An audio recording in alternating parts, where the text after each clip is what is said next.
So good afternoon, everybody. We will get the PBB workshop started. So just to get us going, I will start with introductions.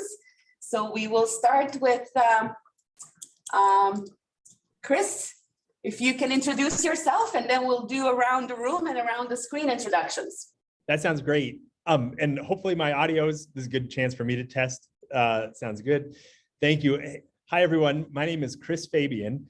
I'm joining you from Fort Collins, Colorado today. And I'm the founder and CEO of a company called Resource Exploration, Resource X. And we are the inventors of the priority-based budgeting process and methodology and tools that we've been working on with the city. I'll get more into the background story on PBB. I'm jealous looking in on some of the live room video right now. It's been since pre-pandemic since I've been able to get to St. Albert, and I miss it, but very happy to be here today. Thank you as well for accommodating me as my family went through a health roller coaster over the last couple of weeks. So I just really appreciate the chance to reschedule and be back in front of you, and everything's going well on the health front on my end. So here we go. Thank you very much. Thank you, Chris. So we'll do introductions of council members. Some of them I know that you have met before, but some of them may be new. So we'll start with council members online. So Councillor Hughes, would you like to introduce yourself? Sure, I'm Sheena Hughes. This is my third term. So I'm somewhat familiar from last term when we were discussing this, and I'm looking forward to what you're presenting today, Chris. Okay, and then we'll move to council members in the room. Start. Yeah, hi, Chris. Nice seeing you again. Next time, maybe in person, but we can always come to Colorado if you like. Ken Mackay, second term, so we've met before, and I'm looking forward as well. So thank you. Hi, Chris. It's Kathy, the mayor. It's nice to see you again. Wish you were here, but we're looking forward to the next couple hours. Wonderful. Well, Chris, Shelley Bermansky, first term on council, so happy to meet you. Natalie Jolly, it's good to see you again. Wes. We're in the Wes brought it way here at the back of the room. I got here late, so it was either in the front row or back. Good to see you again, Chris. And good afternoon, Councillor Mike Killick, first term. You would think Wes would know better, being his church background, but where you get in. So he should know better. And I got here early, so nice to meet you. All right.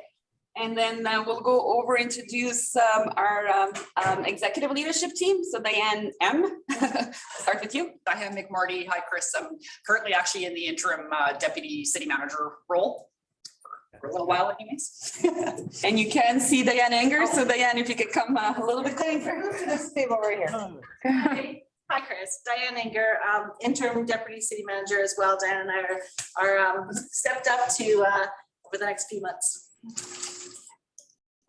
And Carrie's just stepped out for a minute. Carrie just had to step out, to take for a moment. So let's do introductions online. So Paul, can you get us started? You bet. Hi, Chris. Good to see you. Paul Pearson, Director of Strategic Services and Communications. And, I echo Councillor Mackay. I'd love to come on down there and visit you. And do you want to go next? Hi, Chris. We've met before. I'm Ann Victor, the Interim Finance and IT Director. Good to see you again, and thanks for meeting with us. Great to see you too. John, do you want to go next? Hey, Chris. So you know me. I'm Dawn Fedorovich with Strategic Services, and I helped with PBB the first iteration, and so we're looking forward to doing a revamp for this year. And Victoria. Hello. So I'm Victoria Petrash. I'm the Senior Strategic Business Advisor, and I'm also the project manager for the PBB update this year. Thank you. And we also have Florence online. She's here to help us with recording and sharing this session. So thanks. That was for the introduction. So just a quick overview of the agenda. So Chris will provide a bit of an overview of PBB. and how it's used, and share some success stories. And then he will also share with you results and definition matrix that City of St. Albert has. I will provide a bit more background related to the updates that we made once we get to that agenda item. But Chris will share those with you and facilitate a bit of a discussion to obtain council's input. So with that, I will turn it over to you, Chris, and you can get us started with the PBB overview. That's great. Thanks, Daria, and great to see everybody again. It is funny in Zoom world, especially for the video of the chambers that I'm looking into. It looks a bit like a diorama. I'm like, wow, that's St. Albert. That's pretty cool. I can see everybody moving around, but and it's like a reunion of sorts. And very pleased to meet some of you who I had not met before, and just so great to be reintroduced to the rest of the team. Even though some, like Dawn, have switched places a little bit. I'm going to get started with an overview, just like Daria had mentioned. And I'll give you the big picture, especially for those who might be a little bit new, but even for those who have been a part of it for a while, sometimes it's good just to dust off the memory of the philosophy of priority-based budgeting and how we got to create this process. I will definitely talk a bit about St. Albert's journey. In many ways, St. Albert has pioneered some of the latest evolutions in the work. Priority-based budgeting continues to evolve, and leveraging some of the work that we did even during the pandemic. That's how we were able to get to some of the success stories that I will talk about, where others like Pittsburgh, Pennsylvania, were able to follow in your path as we upgraded some of our tools and made that path repeatable. So that's really exciting. Since the beginning of our work with St. Albert, you've been innovators, certainly within the region, but also among the entire priority-based budgeting community. In our entire history, there's been over 300 local governments from the US and Canada who have implemented priority-based budgeting with us, which is fantastic. But there's a long way to go. There's so many organizations who are looking for transformation in the budget. As you all know full well, we collect the community's resources. We have an incredible agenda of priorities to try to accomplish with these resources. And therefore, it puts a lot of focus and pressure and expectation on what can this budget process do to ensure that our resources are really getting towards the results that we want to accomplish. And that's really the spirit of PBB. So I'll get us going with a little bit of 101. For those of you who are in 201 or graduate level PBB, you can just sit back and daydream about Colorado in August, if you so desire. I do mean that for those of you who said you would be interested in coming out our way. We have a conference. This will be our first in-person event, and elected officials will be presenting, elected officials will be attending, staff from the entirety of the priority-based budgeting community, and it will be our first in-person event since 2019, which is just so long ago, it's crazy, but we're really excited about it. And the weather's warm, and hopefully there'll be baseball, which would be great. So let me show you that when we first got started, this is like memory lane. I'm showing you a really annoying slide right now, by the way. So if you're looking at this and you automatically feel stressed, that's intentional. This is generic line item data. And when I first started working on priority-based, for Diane, this is probably like actually the opposite effect. She looks at this and she's like, wow, like an apple a day. and a line item budget a day keeps the doctor away, some sort of phrase like that. But when we first began our work, I was working in local government. I was serving elected officials. It was the Great Recession, but it doesn't really matter anymore. It seems like anytime we address the budget, there's always this feeling of we don't quite have enough. I've yet to come across a community who I start talking to who says, we're just so flush. The streets are paved with gold already, and there's just really nothing else left for us to do with our resources. We're always in this position. We're always in this position of feeling like, man, how do we get a little bit more to move the needle on the objectives that we're trying to accomplish?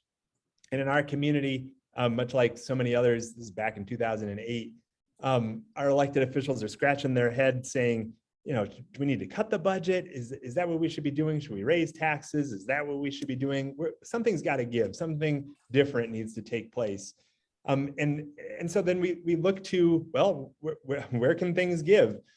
And as we analyze our resources from a line item perspective, the epiphany moment in PBB in the early days was, geez, the line items leave a lot to be desired for where the opportunities are. You know, as you scroll through here, you ponder, can we spend a little less on postage? Sure, maybe we could. Can we spend a little less on travel and conferences and printing and fuel and gas? You look at your line items and it just is not intuitive that there are opportunities to be had, let alone what our elected officials turn to us to say, which is, okay, same line items. Can you tell me which line items we're investing in or where I would put additional resources if we wanted to make our community safer? What about if we're really concerned about the health and well-being of our residents? Which line item do I turn to increase investment, to increase health overall? Or what if we were focused on the economy? Tell me which ones I can spend less on and reallocate those resources. And the light bulb moment was simply, man, there's something missing in between our line item data, which contains a wealth of information, but it lacks the mechanism, the vehicle for opportunities to change for you all who are trying to sit at the driver's seat and say, I want a safer community. I want a healthier citizenry. I want to improve the economy. Just show me which levers I can pull to get the resources to where I need to go. And that was the birth of priority-based budgeting. Try to solve that problem. We fast forward to where we are today, and the progress, yours included, in the work of priority-based budgeting has led two of the major associations who represent public sector leaders to really call for action on transforming the budget. And we're very fortunate to be right at the heart of it. ICMA is an acronym that stands for the International City and County Management Association. So it's the professional association representing CAOs, city managers across the world. They have launched a credential for city managers this year, just here in 2022, called 21st Century Budgeting. And the whole premise is that things have changed, and for communities to be able to pivot, to get resources to where they need, the priorities that they need to address quickly, it requires a different skill set for today's public sector leaders. And we're thrilled to see ICMA take that direction and to be creating that credential overall. Over on the right-hand side, this is the Government Finance Officers Association. They represent budget directors, finance professionals across the world as well. And we're working with GFOA on their initiative called Rethinking Budgeting. That's been super fascinating. From GFOA's perspective, they're rethinking the revenue side of the equation as we speak, to see if our current approach to taxation and fees, does it stand up for the needs that you are all trying to address? Do these revenue streams make sense? And furthermore, if you look out, if you try to zoom out towards the future, and you don't put a lot of confidence in massive new revenue growth, the consequence of that might be, well, where does that put local government if we're constantly in a status quo or incrementally moving ahead sort of position? How can local government act a little bit more entrepreneurially, partner in a different way with the public sector, nonprofit, even the private sector overall, to get new resources into the equation? So we're right in the middle of that dialogue as well. And these are two major initiatives about budget transformation that are taking place right now in 2022. And I want you to know that your work is part of what was the inspiration for these major associations to take this direction. So we're all a part of this community. We're on the journey, and there's a lot of hope on the horizon, and also a lot of work to do. I thought I would take a second to describe a little bit about how priority-based budgeting comes together. So this is the mechanics of it all. and then get into some pictures of what it's looked like in St. Albert.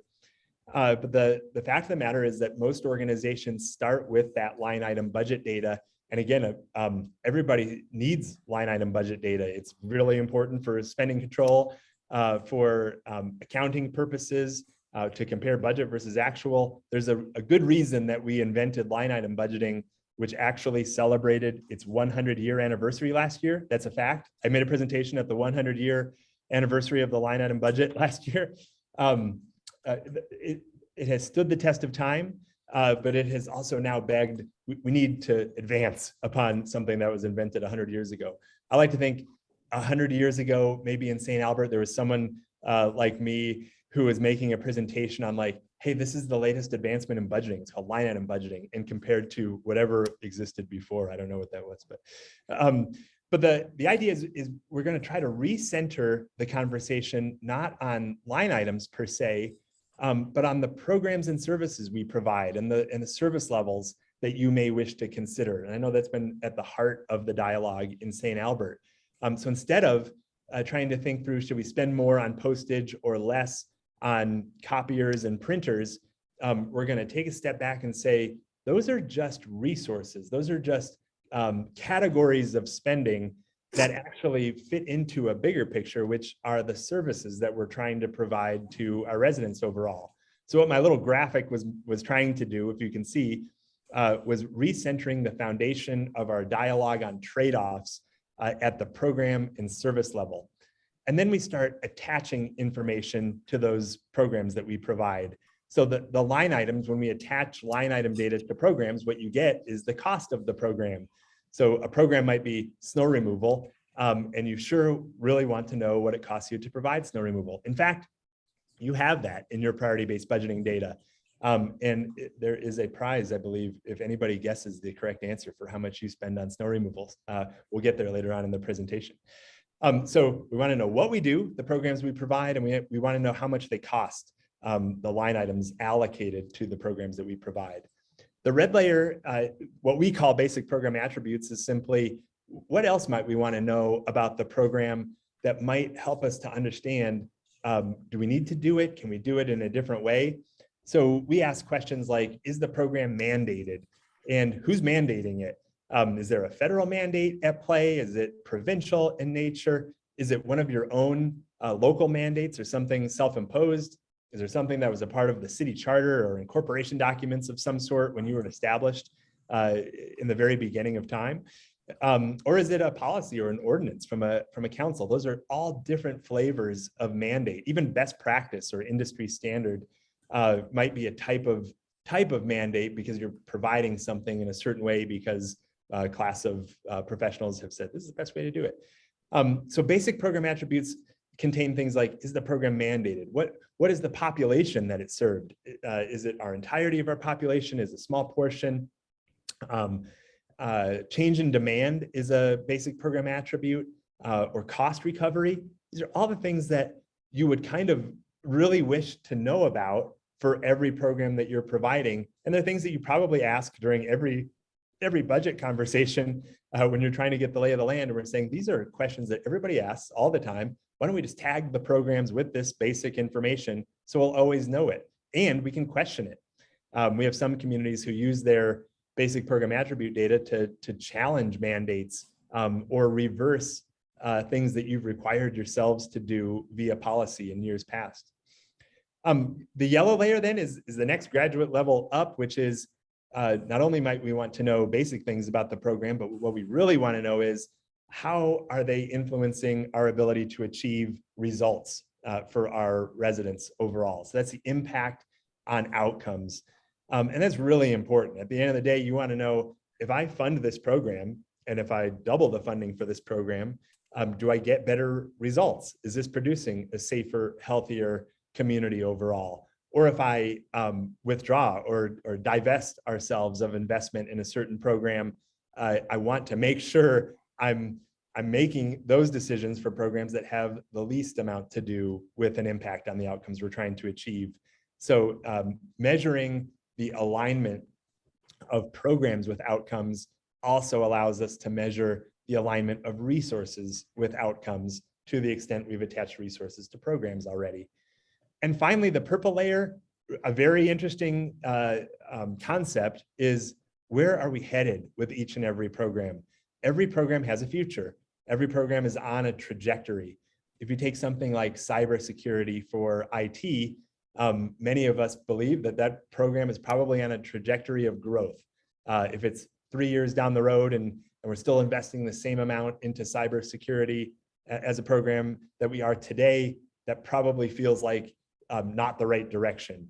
Whereas on the other end of the spectrum, there may be programs that you're thinking, hey, we started this at a time when it was really relevant to our community's needs, and that relevance changes over time. Participants can now see my screen. Okay, well, hopefully that was going on the whole time. I just got that little bit of a note. But you want to know what programs are on a trajectory to decrease or to pause. And so these make up the layers. You can think of priority-based budgeting as creating this data and layering it for rich context to allow you to move from line item budgeting and decision-making more towards program and priority-based budgeting and decision-making. And this is the entire point. What this has looked like in St. Albert, I'll start with the program inventory perspective overall. When we think about all of the programs that you provide across the entire city, local government is a complex business. You are into so many different things that you've started over time. And I think the last time I pulled the screenshot, you had something on the order of 150 programs overall. So these could be things like committee meetings. They could be community events that take place, down to cemetery management or revenue analysis. Those are some of the programs that you see there on the screen. There's no real black and white scientific definition of the right size of a program, but that is something that is always up for consideration. And I know as you are refreshing your approach to priority-based budgeting, this will be on the minds of your organizational leaders throughout your refresh period. Did we have programs that seemed a little too big the last time around? We want to break them up for a little bit more detail, or vice versa. Did we identify programs the last time around, that were really too detailed and they didn't help us understand what the levers for change might be? And we want to roll them up. Community events is a great example where you can easily imagine there are multiple community events, and some communities really want to identify specifics like a 4th of July versus a holiday event. Because you want to know what are we investing in those very specific events from a police perspective or facility perspective, or public information officer who's trying to advertise the event and so on. And then other entities say, well, no, I think I just want to bundle them up. And it really is up to you. Where do you want, how do you want your priority-based budgeting to serve the decisions that you're hoping to make? And that's the purpose of the program inventory. As we attach the line item data to the programs that you provide, what's cool is that you're basically putting a price tag on every single one of those programs.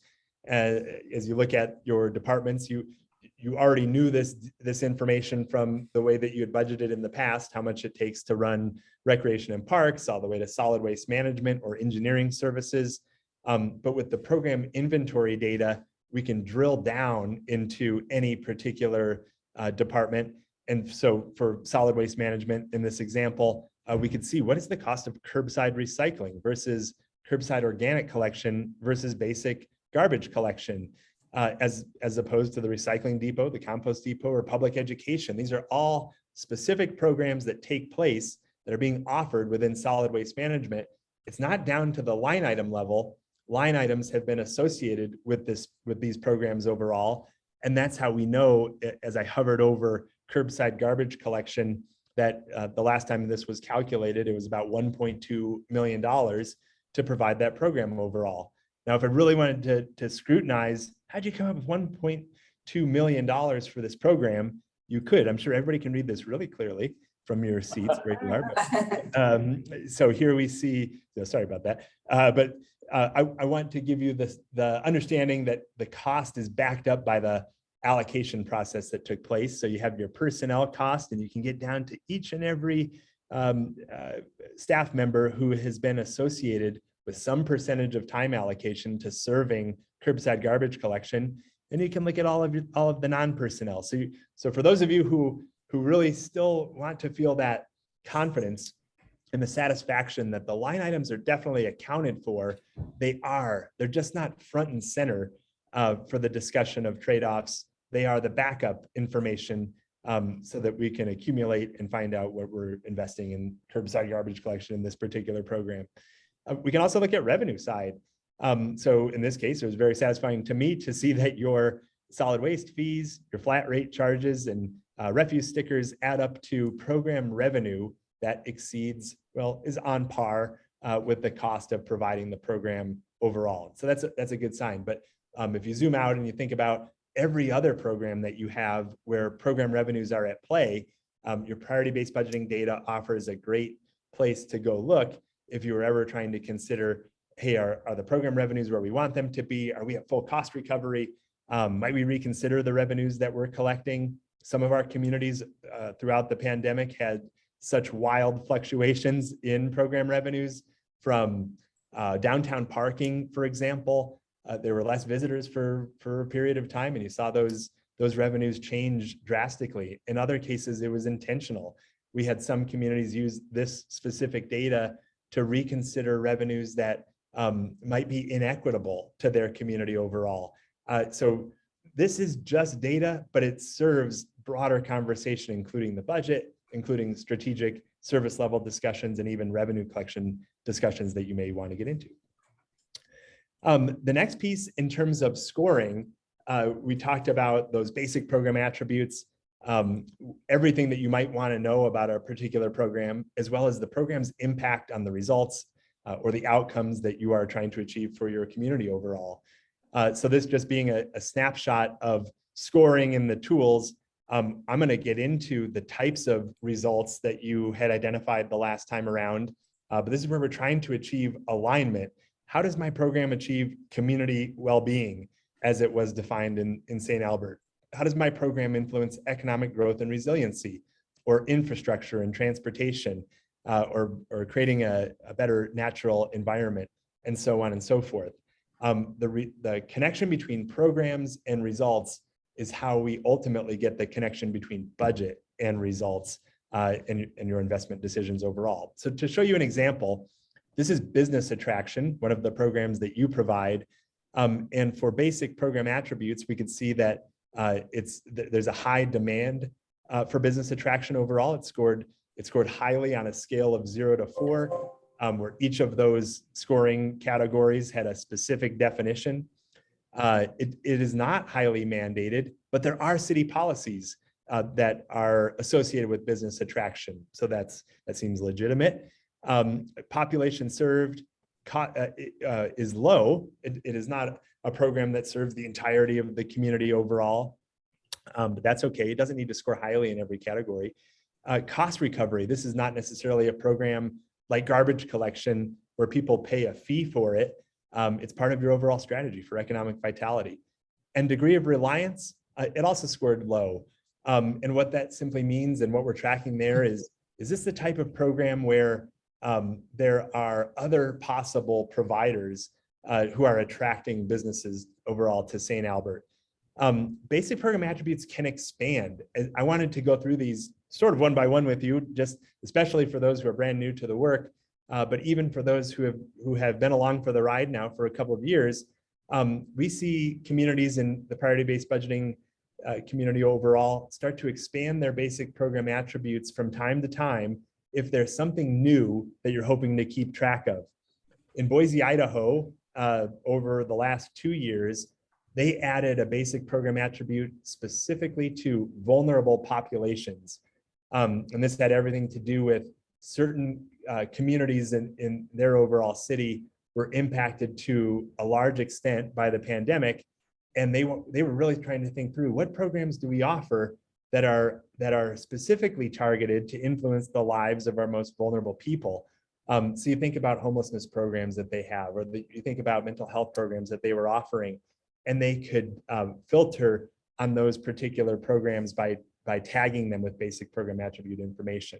So really cool.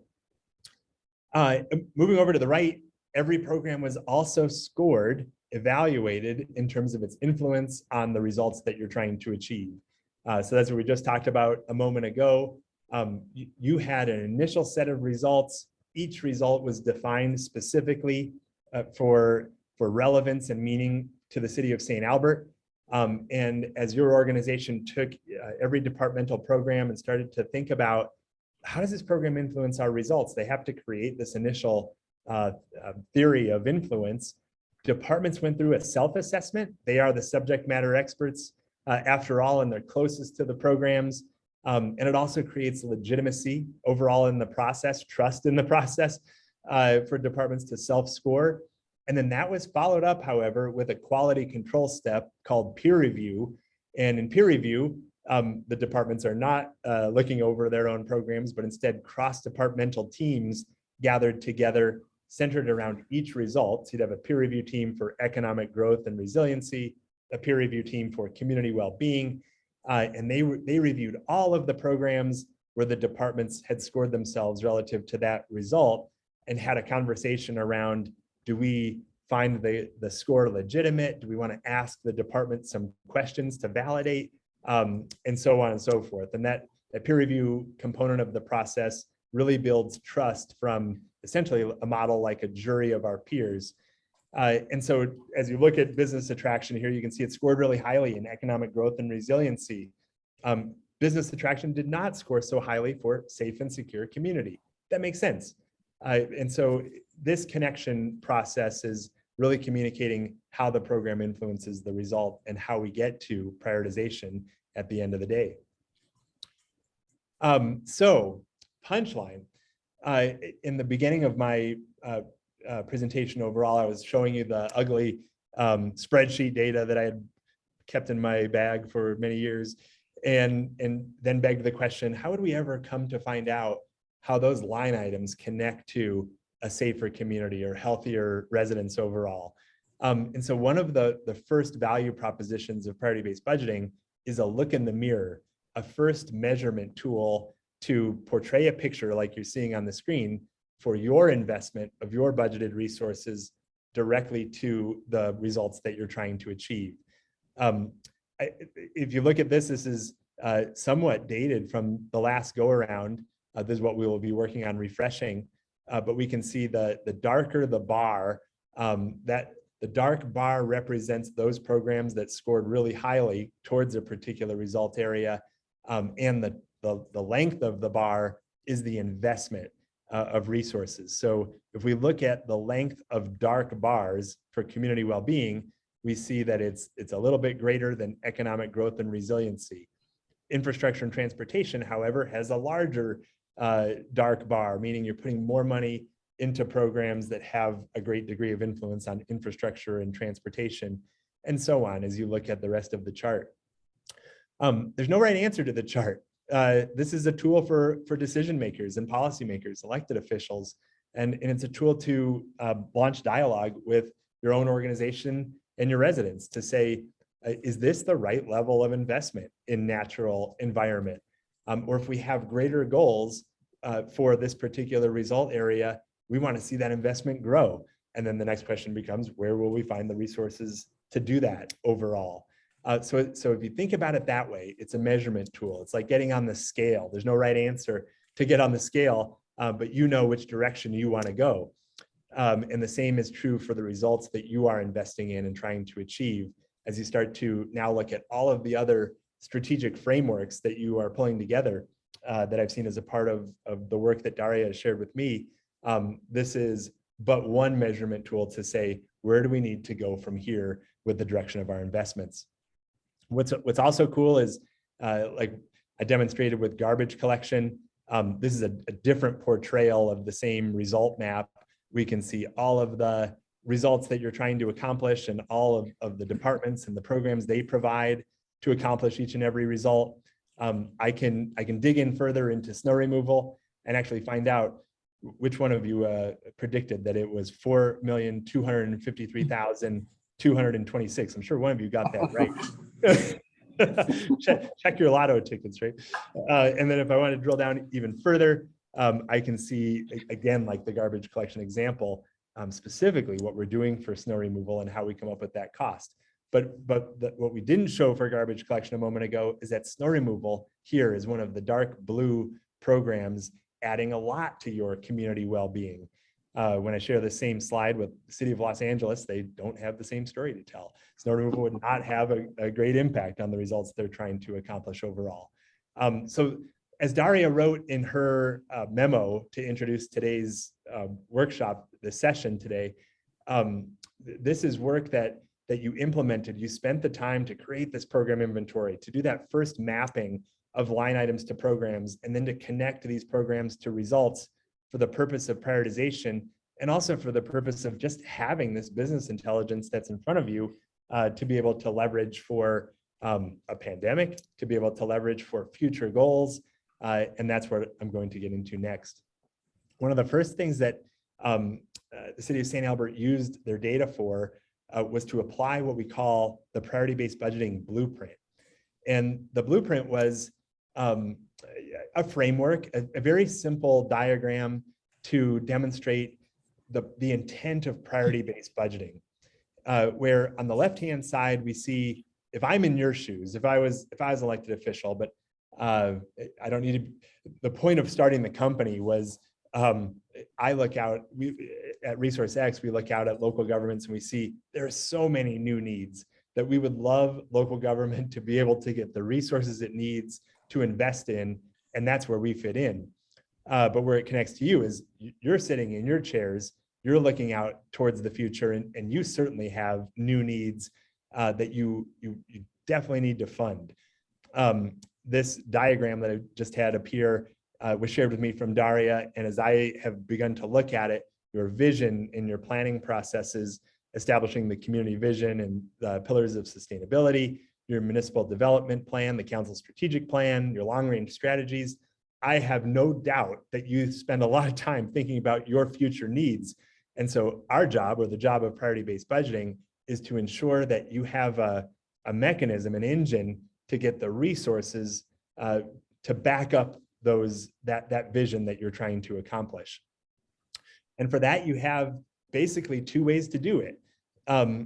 Maybe there's more, but there are two primary ways that we're focused on. And one is freeing up and reallocating what you currently collect. So you could spend your current budget differently, is the simplest way to say it, which would require trade-offs. You could do less of one thing to do more of another, but that's one way to generate liquidity among your resources. And the second way is to generate new revenue, add new resources to the equation overall. And so in priority-based budgeting, when you apply the blueprint, the idea is, as you think about what you need money to do, the left-hand side of the blueprint, the right-hand side is, where can you get the resources? Clearly, taxes, rates, revenue increases overall, this is an option. It just is maybe one of the last options that we always want to consider, simply because it's not always in our control.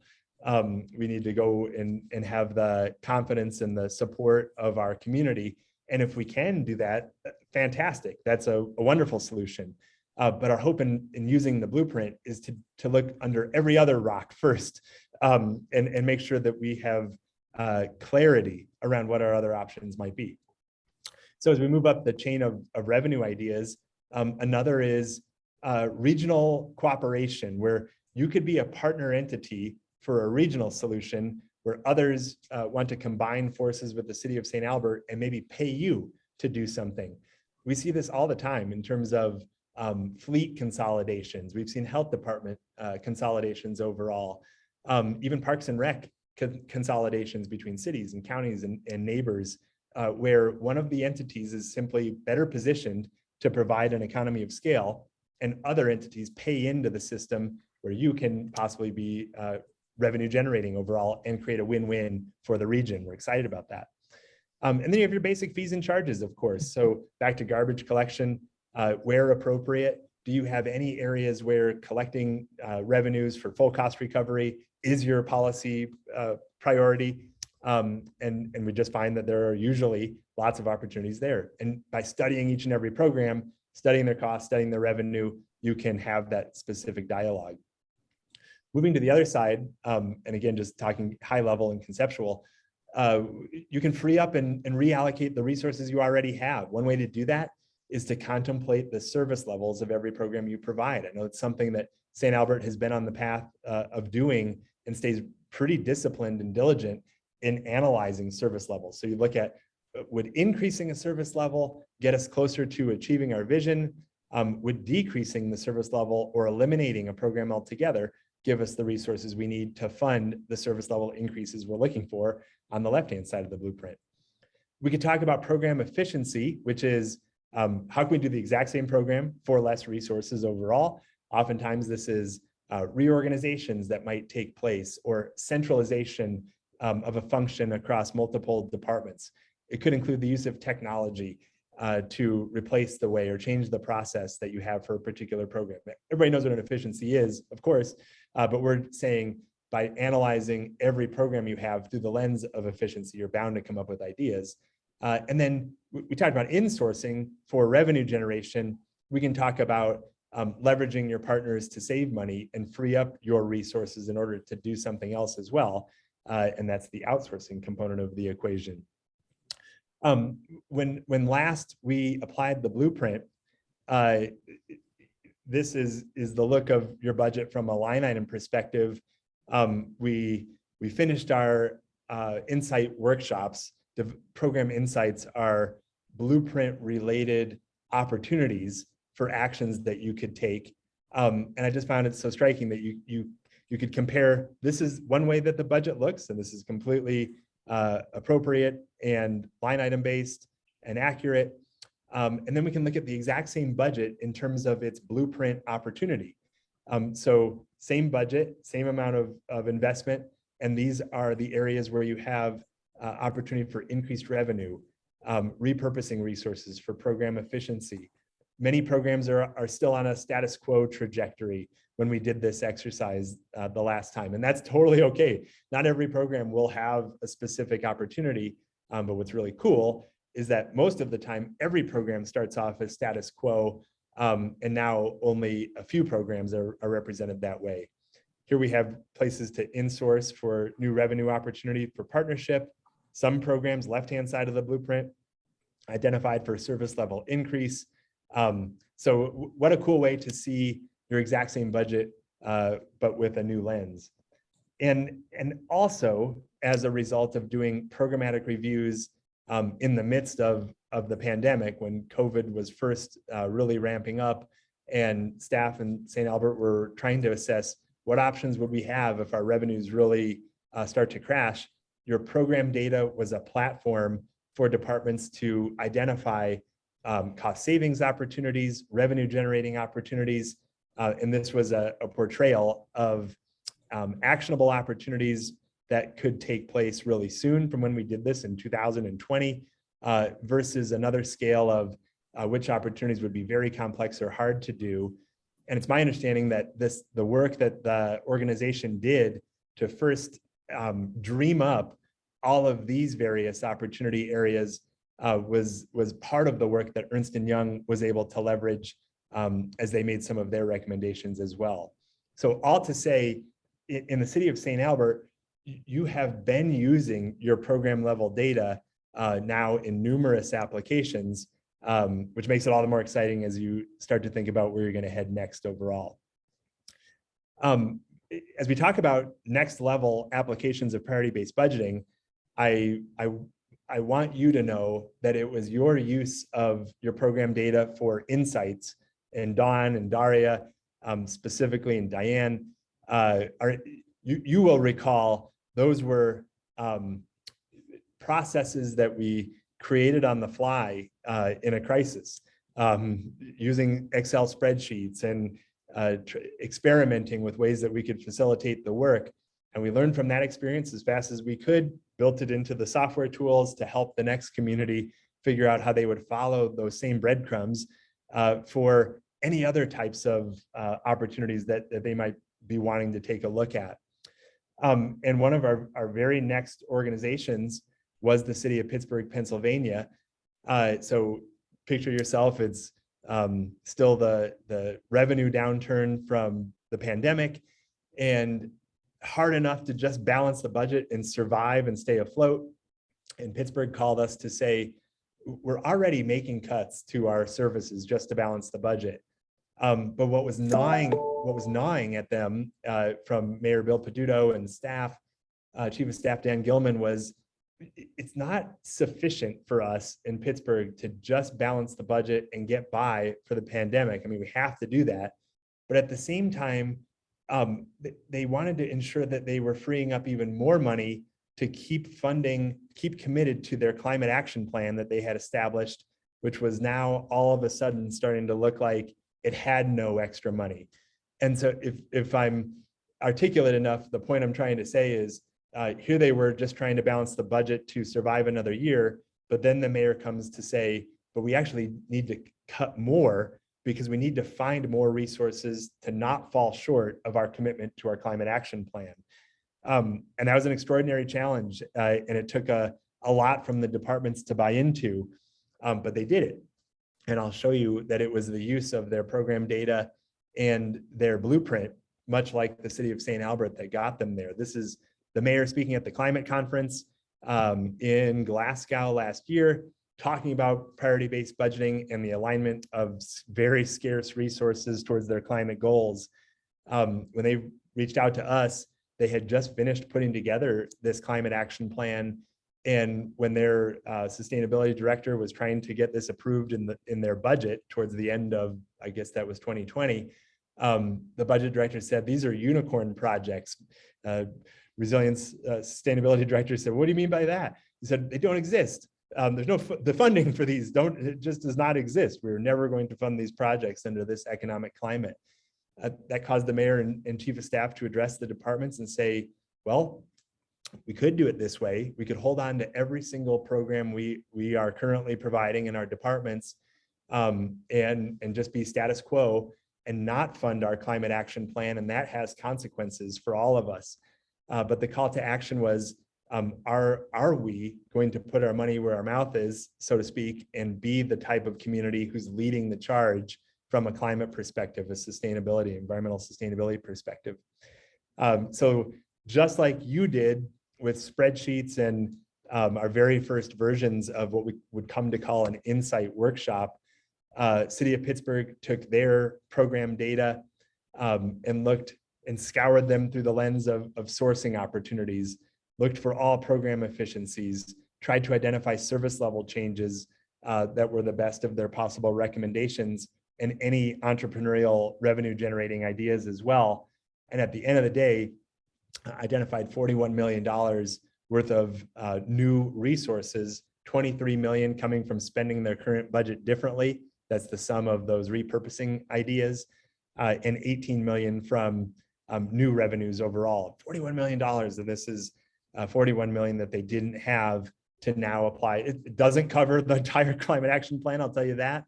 But they were starting from zero and now using priority-based budgeting and the business intelligence at the program level. This is what we're very excited about for next level use of PBB. It's inspirational to us because for most organizations, we empathize, you have to, that just to survive something like the pandemic, or even going further back in time, the Great Recession, those times come and it's kind of like a hold on, let's just get through this mentality. But as you look towards the future, you have this perspective that we're going to continue to face situations like this, where it's unlikely we're going to have never-ending abundance in the city coffers. And if that's true, or if it's even partly true, then what are we going to do for things like climate action, or some of our communities trying to pursue more equitable communities, some of our clients working on homelessness issues or opioids or safer society? If we can't figure out a way to have the skill set to make resources more readily available, it's not like there are other service providers in the private sector who are like dying to get into these businesses. It's really up to us and local government. And that's why we're so mesmerized to see progress like this, which again started with the work that St. Albert pioneered. So Bill Peduto owes you a Coke. And he will be at our conference in August, if anybody wants to take up that claim. We published an annual impact report earlier this year. And one of the things we're measuring is resource reallocation year over year.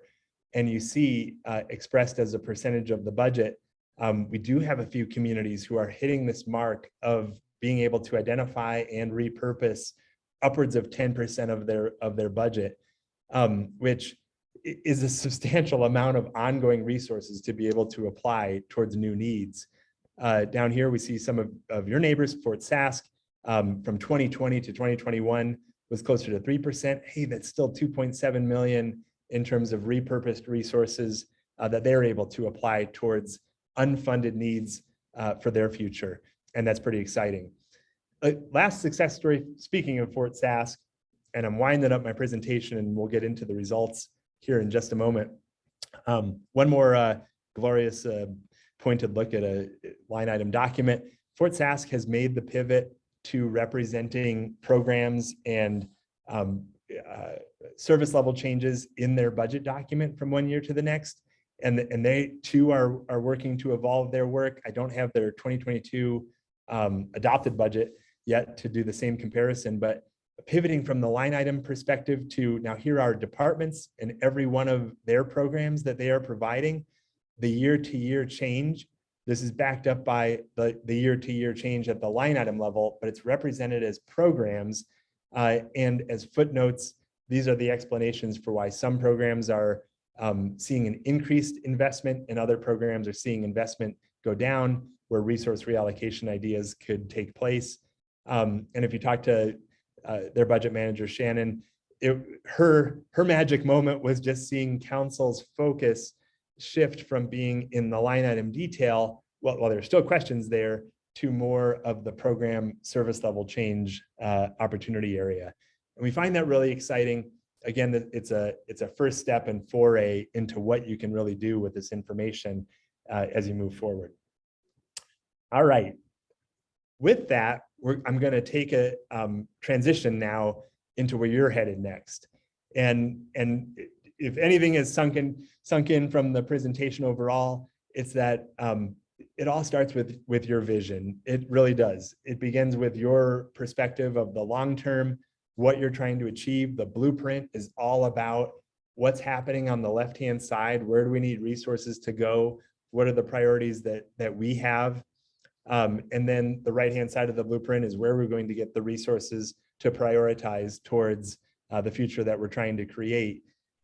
Daria shared this graphic with me, and as I look at the 50-year vision, the 30-year MDP, the long-range strategies over the next 10 years, and the council's strategic plan over the next 4 years, and all that flows from there. Priority-based budgeting is a component of this, but you have set yourselves up really nicely for a system that is constantly reinforcing how are we reacting towards the achievement of the vision that you have. And this is exactly where results fit in. Chris? Yeah, I'll pause here. Okay. Okay, I was just thinking maybe we pause for a question to see if there are any questions before we get into results. Would you be okay with that? On the same page. Okay, perfect. Thank you. Any questions from anybody in the room? No. Good. The only, it's an observation, a comment, not more of a question. It would be, like all of that background information is good and it's great to go through that again. I really appreciate that.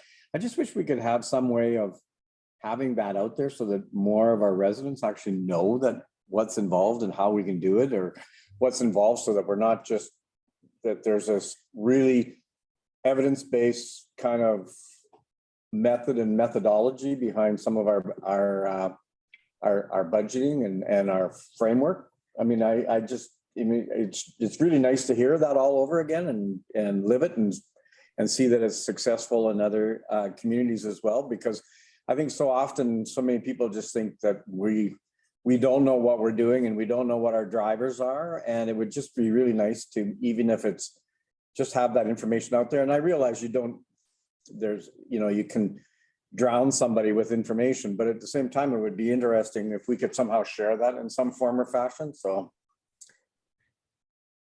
it just would make things somewhat easier, I think. Note taken. I think that is, I know we have many clients who are asking us for the same thing, is we do all this work. We are actually accomplishing some amazing things. And the residents have really no idea of the efforts that we're going through in order to take their resources, the precious resources they give to us, and thoughtfully try to align them back to outcomes for our community. Our work up till now has been so focused on making this work internally. This is something we would certainly be interested in furthering a dialogue about. And then beyond us, there are, we're happy to share examples from other communities who have created their own websites, who have devoted news updates to what they're doing in priority-based budgeting. So your point is not lost on me whatsoever, and would be a great opportunity for follow-up this year. I saw Paul's hand. Yeah, I saw Paul turn on camera. So go ahead, Paul. Thanks. And thank you, Councillor. That's exactly the conversations we're having with corporate communications right now. And the first step, of course, is capturing this presentation on video. This is why it's live and available to the public. Not that we're just going to tweet out the link to the video and ask everyone to watch it, because that might be asking a bit much of residents. But sharing those success stories and packaging up this information in digestible bits is precisely what we're working on and coming up with a strategy for. So we hear you, and we're working towards it for sure. Question.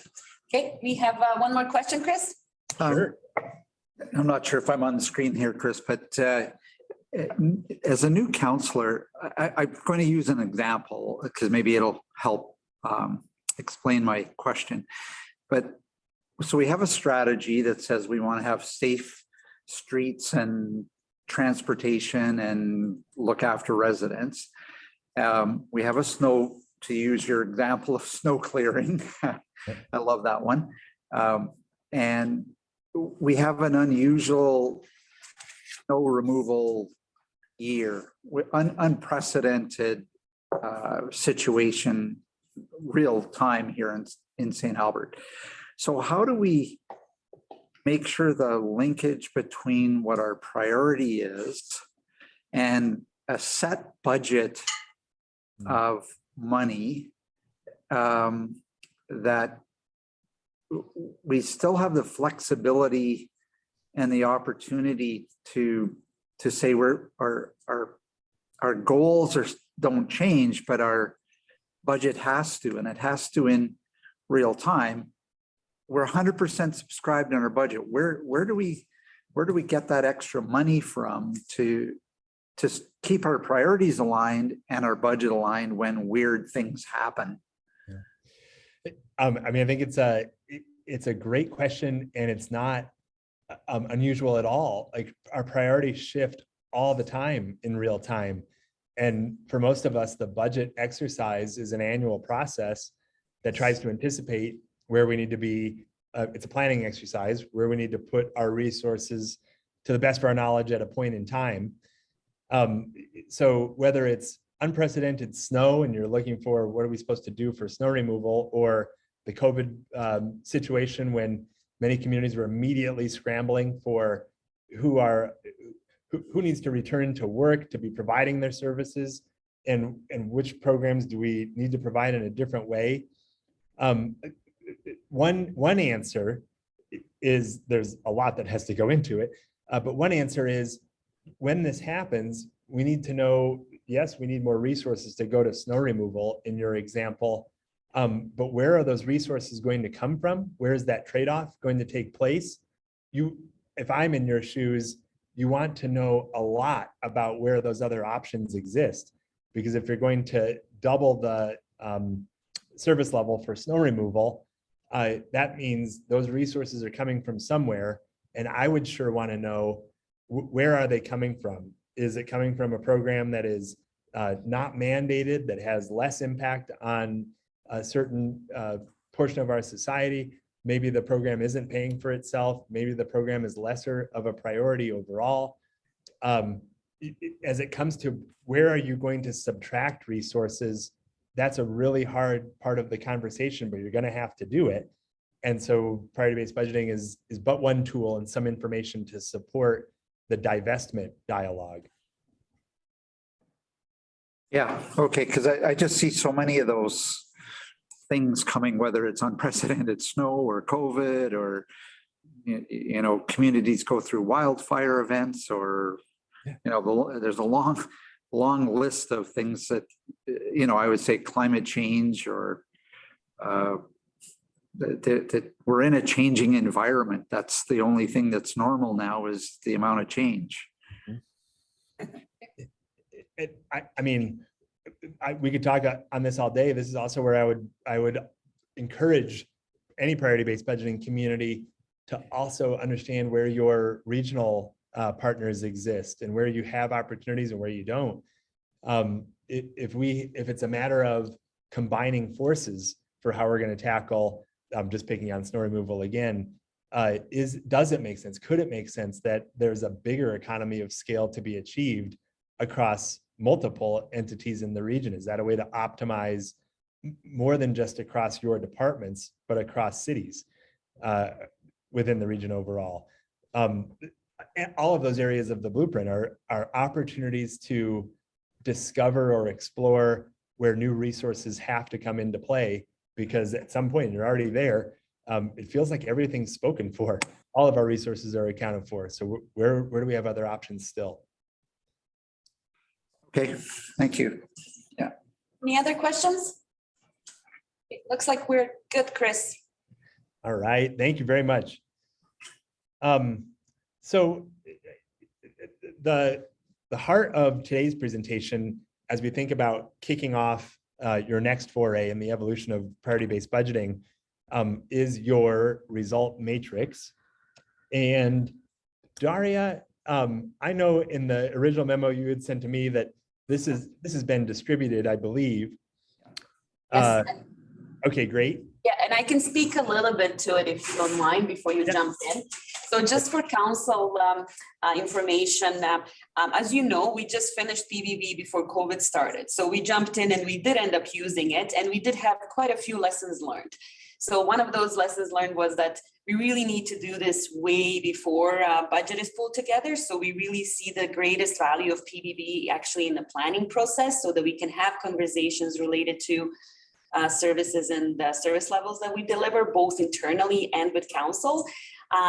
We did end up using during the budget, as you know, with service level adjustments, but that's not the best way. Like, it's really difficult to pull budget together, make those adjustments, not know what's coming up approved, what's not going to be approved, and just deal with outcomes on time to actually make any impact on the budget. So that was one of the greatest lessons learned, that we definitely want to pull this out and do it way before proposed budget is pulled together, which is one of the reasons that we're also coming to council with our service and service level inventory, just so you get to see it before we bring it to you for approval.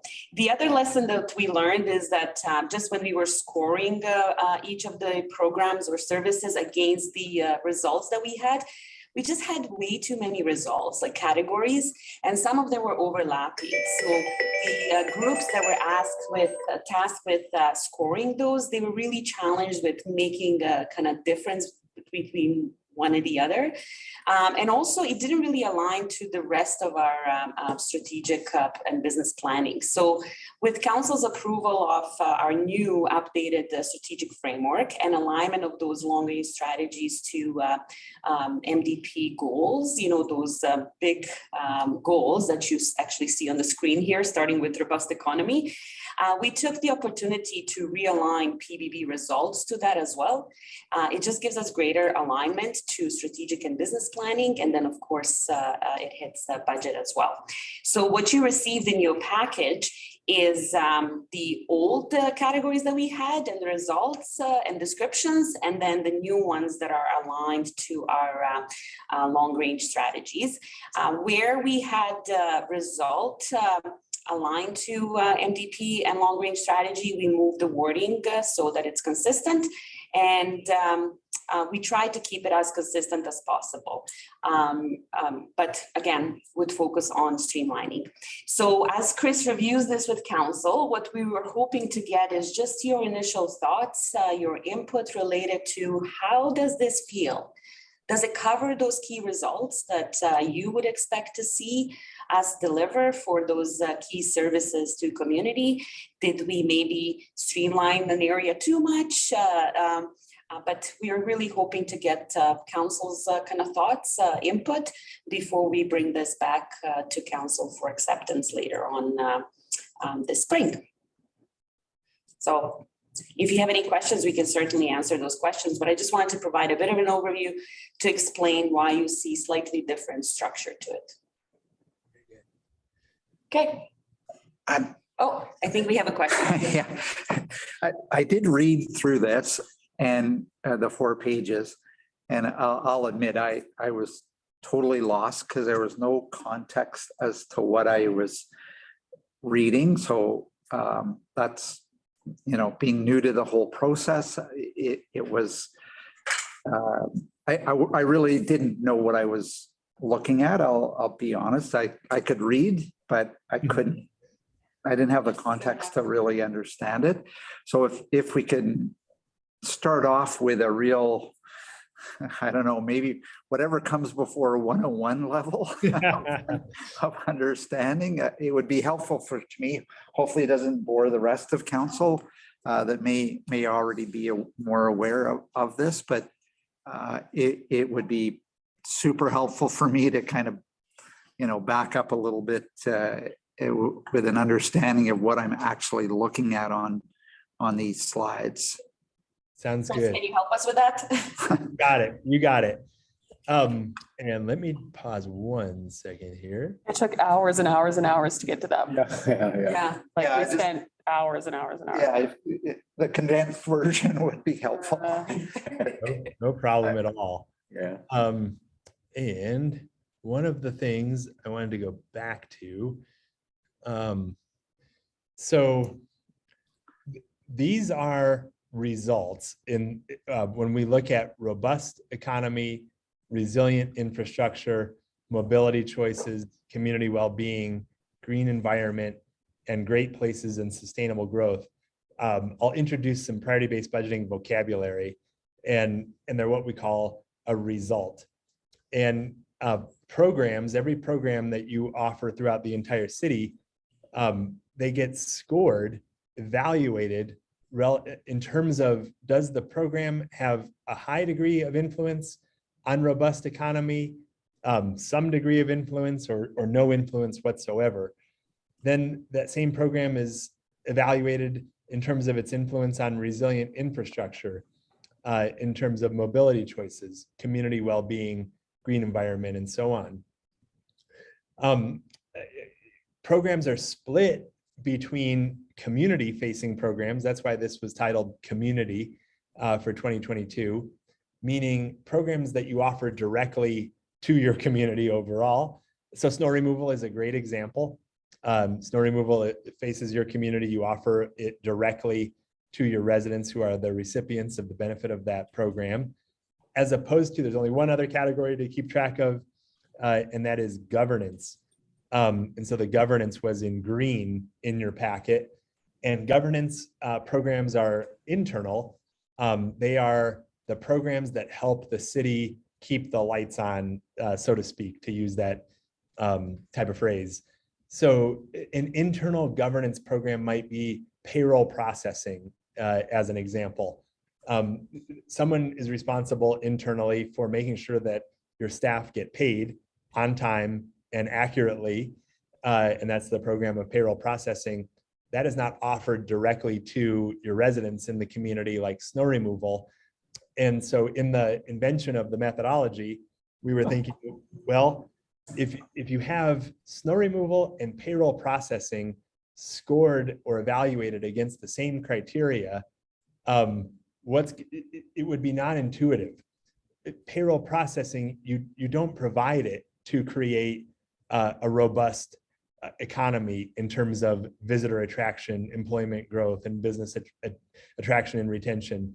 you don't provide payroll processing.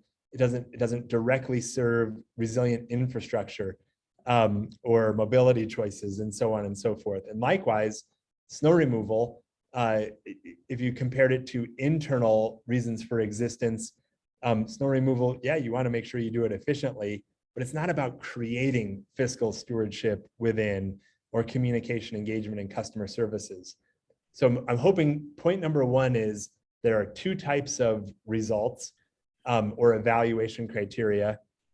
And there are two types of programs within the city, those that serve the residents directly and those that support the business, the operation of the city of St. Albert.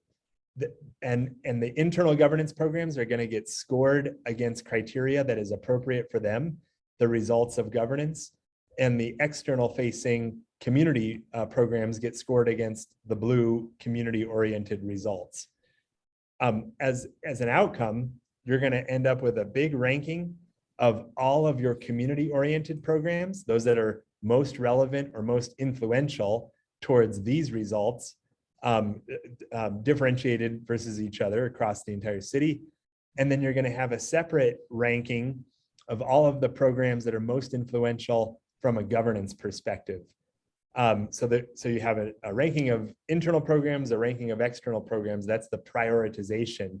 And the ranking is simply based on influence on results, as well as those basic program attributes, like is the program mandated? It will receive a little bit higher score if the program is mandated, serves a portion of the demand is increasing, portion of the population served is higher, and so on and so forth. I'll show you one more thing, and then I'm going to check in to see if I'm tracking or if I need to go back a little bit. In my earlier slide, I probably brushed past this way too fast, but it was in the scoring and evaluation piece. So at this point, St. Albert had come up with its program inventory and the cost for every program. And now it was time for scoring business attraction was the example that I demonstrated.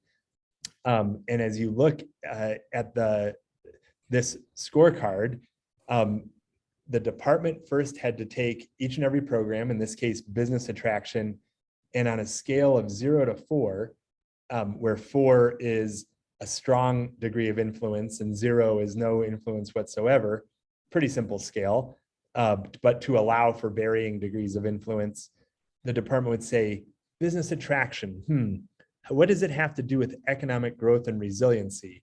I think it has a high degree of influence. What about parks, recreation, and culture, or safe and secure community? Geez, I don't know if business attraction really has a high degree of influence on this particular result. And in order for them to do that, to try to form their opinion on the influence of the program and its result, they turn to the results as they are defined, this document that you are looking at. So if I was scoring my program against robust economy, that term could be very vague or interpreted with a lot of different opinions. This tool called a result map is your organization's clear definition, not left up to everybody's imagination, for what a robust economy actually means, and why it's so important that we get the results and the definitions right is because this is the Rosetta Stone, so to speak. If I'm a department and I have a program and I want to convince you that it impacts robust economy, I have to use these definitions to make my case, because these are the agreed upon definitions that influence a robust economy in St. Albert. So all the way back to business attraction, I would feel pretty good as I'm looking through St. Albert has a thriving and diverse economy that offers a range of opportunities to work and invest as defined by business attraction and retention, employment growth with this definition, and visitor attraction. I would say my program's business attraction. That has everything to do with, I would use this portion of the definition to say, I have a strong case to make that I'm going to score it a 4 for a robust economy. And that's exactly what that previous example showed. As I move to resilient infrastructure, and I won't do this painstakingly, but as I'm scrolling through here, servicing standards, infrastructure costs related to resilient infrastructure, utility alignments, man, I don't know. I would be pushed to find any influence that business attraction has, in my opinion, on resilient infrastructure overall. Mobility choices, community well-being, green environment, and so on. Every program is trying to look at the result that you're trying to achieve and indicate, does my program have any influence on this as the result has been defined? Let me pause here. How's this coming across? Yeah, it's good. My next question is, are they meant to be ranked in order of priority, top to bottom, or? Nope. No, okay. I misread it that way, and I probably shouldn't have. I probably spoke too soon. Daria. No. Okay. They're not in any particular order that way. We just use them to score them in 4 quartiles at the end, but no, they're not in the particular. Okay, I probably misinterpreted it that. Okay, thank you. No problem. We did talk about weightings though. Like different things are weighted differently. Yeah, like when you put the whole criteria together, right, Chris? Yep. So each one of these result areas. That's what you're kind of asking, eh? Yeah. Okay. Oh, okay. I misinterpreted the question. I thought the question was, I'm sorry. I thought it was, are these results in a result definitions in a priority order? And I just made that assumption. I should have clarified. But they were weighted in how they were achieved. Or yeah, one option in priority-based budgeting is that all results are equally worthwhile to achieve. They're of equal importance to you. In that case, robust economy, if my program scores a 4, scores highly against robust economy, it's the same as another program scoring a 4 against green environment. A 4 is a 4, all results are equal. But there is a mechanism in priority-based budgeting to say that, what if robust economy and green environment were more important to your community right now than mobility choices? I'll just make it up. These are tough choices. Then if I score my program highly against green environment or robust economy, we can have a multiplier that says it's actually worth a little bit more to influence these results than it is mobility choices. So that's a mathematical thing in the prioritization algorithm to ultimately give one program a higher ranking or a higher composite score at the end of all this, where the score is an indicator of overall relevance. And that could be open to the score one too. Yeah, thank you. Okay. Yeah. Thanks, Chris. I think we're good. Any other questions or? Yeah, okay, I think we're good. We can get into results and see. It took a long time. Input. It's complex. There's so many different layers. Yeah. So true. Yeah. And I'm happy that we spent that time to go back through it, because what I'm interested in knowing is these have been reformed ever so slightly. You can read, I'm sure you've had the chance to read through each of those, but now they might have a little bit more meaning. We can start at a higher level and then decide if we need to go with a more one-by-one approach. But my goal for this meeting is to understand from all of you, do we feel like we have the right results? And do we feel like we have a comprehensive set of definitions? Knowing how this is going to be used by your city as departments are scoring programs, they're looking for pathways. And these definitions are ways for them to communicate that their program is influencing the overall result area. Maybe we could go one by one. That's one option. Or if anybody has a place to jump in immediately, you can do that as well. But we could start with robust economy, and robust economy being a community-oriented result is defined by business attraction and retention, employment growth, and visitor attraction. As you think about programs that are trying to influence your robust economy. Do these definitions feel right? Is there anything that you would suggest to change any definitions? And most importantly, are there any new definitions that you would like to entertain?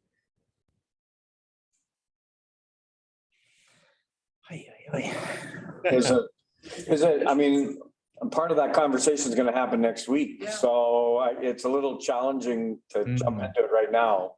We're going to go off on our strategic planning offsite next week. So I think some of that might come out next week, to be fair, Chris. Sure. That's a good point. And we talked about that we will come back to these after council strategic planning session.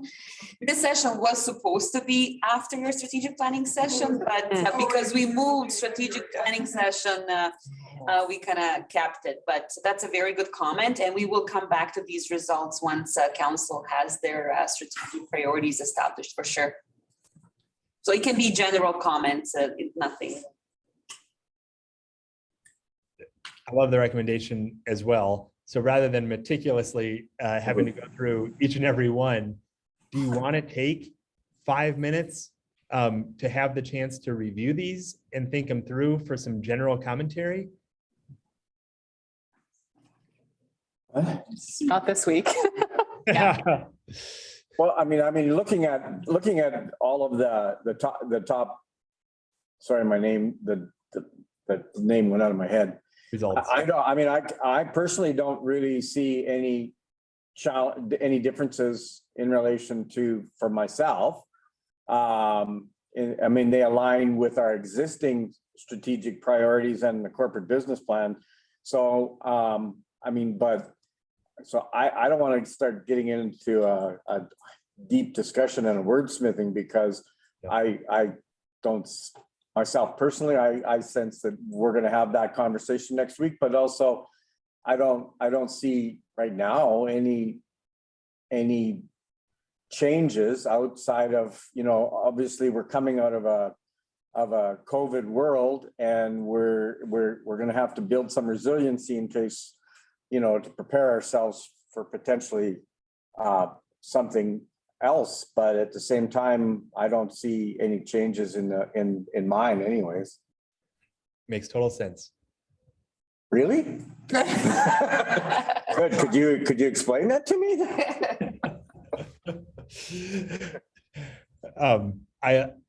I'm hearing loud and clear that the deep dive is next week. And if right now it's a cursory familiarity with the results and definitions, I would encourage everybody for next week to have these handy for looking for tensions or contradictions or anything that's missing as you get into the discussions next week. I'm happy though, even though the original order was maybe to try to do priority-based budgeting discussion after your workshop next week, that's okay. I think it's really helpful that everybody is walking into next week with refreshed clarity on how these will be used for PBB purposes and the resource discussion. I agree. Are there any questions that Chris can answer while we have him online? Okay. Chris, looks like we're good. I'm thrilled. We kept our council busy today, so I think this was very good information, a very good overview. And I know that you usually make yourself available for any additional questions. So if anything comes up, I will make sure that we reach out to you. Wonderful. Well, thank you all. Thank you for letting me be a part of today's session, and thank you for the great work that you've done in PBB and your commitment to the transformation going forward. I just am so thankful to be a part of your community. I love St. Albert. So I hope that you have a great meeting next week, and I'll probably drop off and look forward to staying in touch as we go. One other question. Okay, sorry, Chris, we do have one more question. More to go. I'll be the pain in the butt today by the question. So one of the challenges I see is that we as council want to set that strategic direction. Our service levels are tied as a kind of a next step to a budget, which becomes operational. And make sure that our strategic role and it doesn't kind of get mixed up in the operational side of things too much. We want to have that clear separation. How does the tool help us do that? Because you mentioned that it's all tied back to, through service levels to budget line items, but how do we make sure we just stay in our lane more on the strategic guidance side? Great question, and let me try to answer with an example. Snow removal. Let's go back to snow removal. Let's do it. So over the course of the last year, we worked with a cohort of cities focused on addressing disparities in their community from an economic perspective, was focused on equity. And both the city of Denver and the city of Syracuse, New York, both had service level recommendations related to snow removal, where they had recognized there are neighborhoods in their cities where vehicle ownership is low. And people depend on, if they don't have a car, they need to get to public transportation in order to get to their jobs, get to City Hall, get to the grocery store. And in order to get to public transportation, they need a way to walk from their place of residence to the bus stop. And sidewalks really came through as, I've never really focused so much on the importance of sidewalks as I have over the last year. They're really important. You guys know this probably very well. Well, it just so happens in Denver, in Syracuse, as in St. Albert, in the winter and spring, as those sidewalks become covered in snow and ice, if there even is a sidewalk infrastructure, and they're impassable. So the impassable sidewalk becomes a barrier to economic opportunity for certain components of their population. So before Denver and Syracuse was an idea from Public Works, now we move to the operational side, that if they increase service level for snow removal, for ice removal, in a way that they don't provide across other areas of the community, but they just focus on these neighborhoods where they're going to actually go in and chip ice off of residential sidewalks. They do not offer that citywide. That's a higher level of service. That is a solution to ensuring a higher degree of equity from an economic opportunity standpoint, if you can connect all the dots. The question becomes, from council's perspective, is that a priority? Does that tie to your vision, to your strategic plan? Are you working on equity? And from the department's perspective, they're trying to say, if you want to increase equity in our community, here's a service level change recommendation that actually costs more, that has everything to do with what I'm hearing is your result. You're not invited into the weeds, but you are simply approving. That sounds, am I going to allocate budget or approve budget for that service level change that is really in line with my priorities? Versus if you were a different community and that was not on your agenda, if that was not one of your priorities overall, that service level change, while interesting, would not make sense. It's not part of your strategic framework, and you would deny that service level change overall. Is that helpful? Yeah. Okay. Yeah, that's helpful. Yeah. That's the connection we're trying to make. Yeah. It's really like at the city of St. Albert, we have that service and service level inventory. Yeah. So we seek for council direction as to where they may be room to adjust services and service levels. And then we work on bringing forward more information, having more conversations about it, and potentially adjusting where needed, both sometimes increasing or decreasing, right? Yeah. That's where I saw the linkage, was through our budget process, to have when we had those discussions about everything is a service level, to how the two tied together, but we stayed in our lane, so to speak. So We're just Okay. trying to take it out of the actual like budget deliberation process because it just makes it messy. So we're trying to bring it forward. So through council strategic planning, even learning about PBB, and when we have workshop on service and service level inventory, just to get a sense from council, okay, are we maintaining services? Do we need to adjust it? So what adjustments where? And then those are decisions that can be made before we pull proposed budget together, hopefully. I perfect. don't know if Diane wants to add anything else. No, I think that was a good summary. Is that we're using this, we call this priority-based budgeting, but it really is a business planning tool. That's where the value in this lies. Certainly understanding the cost of the services and all that is super, super important and flows into the budget, but it's that linkage to results, what we're trying to achieve, what those future needs are.